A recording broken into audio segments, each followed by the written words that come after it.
শীত আসছে, শীতের মধ্যে আমরা পিঠা খাবো না তা কি হয়? হ্যালো এভরিওয়ান, আসসালামু আলাইকুম। আর এই ভিডিওটা করেছি আমি গতকাল রাত 11টার সময়। আমার দুই ছেলে তাদের খুব জাল জাল কিছু খেতে ইচ্ছে করছিল। কয় মা, জাল দিয়ে কিছু বানানো যায় কিনে, তুমি একটু ট্রাই করে দেখো তো কি জাল জাল কি বানানো যায়। তা ভাবলাম ওরা কখনো এরকম জাল খেতে কখনো আবদার করে না, তা আজকে যেহেতু জাল খেতে ওরা আবদার করেছে। ওরা সবসময় একটু মিষ্টান্ন জিনিস খেতে পছন্দ করে, মিষ্টি বা চিনি দিয়ে যে কোনো জিনিস বা মিষ্টি, এগুলো ওদের সব থেকে ফেভারিট খাবার। তারপর আজকে যেহেতু ওরা বলছে মা আজকে একটু জাল জাল আইটেমের কিছু বানাও, পরে আমি চিন্তা করে দেখলাম যে জাল জাল কিছু বানানোর জন্য তাই আমি বাসায় থাকা উপকরণ দিয়েই আজকে রেসিপিটা তৈরি করলাম।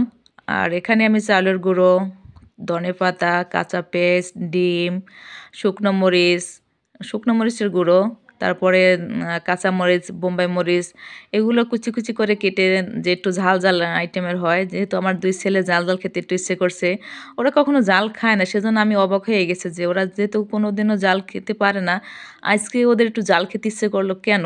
তা আজকে আমি ভালো করে জাল দিয়েছি, যেহেতু একেবারে বেশি কত পরিমাণ না, অল্প অল্প পরিমাণ, যেহেতু ওরা সবেমাত্র জাল খেতে ওদের একটু ইচ্ছে হয়েছিল, সেজন্য আমি অল্প অল্প পরিমাণে সব ধরনের একটু জাল দিয়েছি। যেমন এখানে কাঁচামরিচ কুচি করে দিয়েছি একটা, তারপরে একটা বোম্বাই মরিচ কুচি কুচি করে দিয়েছি। আর যেহেতু আপনারা সবাই জানেন যে বোম্বাই মরিচের যে একটা ঘ্রাণ, এই ঘ্রাণটা যে কোনো খাবারে, আপনি ভাত খাওয়ার সময় আপনি যদি একটা বোম্বাই মরিচ আপনার সাথে থাকে, তাহলে আপনি অন্যান্য মানে দিনের তুলনায় সেদিন কিন্তু ভাত খেতে পারবেন এক প্লেট বেশি। কারণ বোম্বাই মরিচ যে একটা যদি সুঘ্রাণ হয়, তাহলে তো মনে করেন যে কি বলবো, মানে অসাধারণ, মানে বলার বাহিরে। আর তাই আজকে আর সাথে একটু শুকনো মরিচ, সরি ভাজা মরিচের গুঁড়ো দিয়েছি। ভাজা মরিচের গুঁড়োটা একটা অন্য একটা ফ্লেভার আসবে। আর যেহেতু শীতে কিন্তু এটা খেতে অসাধারণ হয়েছিল।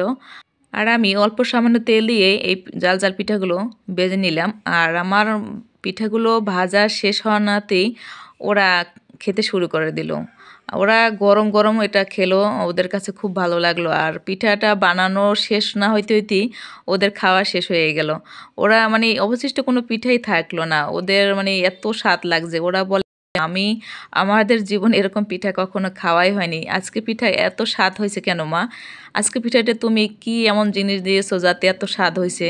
আর ওরা হয়তো কখনো জাল খায়নি, সেজন্য ওদের কাছে আজকে পিঠাটা অনেক মজার হয়েছিল। কারণ ওরা সবসময় তো মিষ্টি খাবার খেতে অভ্যস্ত, আর সেজন্য হয়তো ওদের কাছে আজকে পিঠাটা খুব মজার লাগছিল। আর এতক্ষণ আমার ভিডিওটি দেখার জন্য সবাইকে অসংখ্য অসংখ্য ধন্যবাদ। আর ভিডিওটি ভালো লাগলে সবাই লাইক, কমেন্ট এবং শেয়ার করতে ভুলবেন না। আসসালামু আলাইকুম।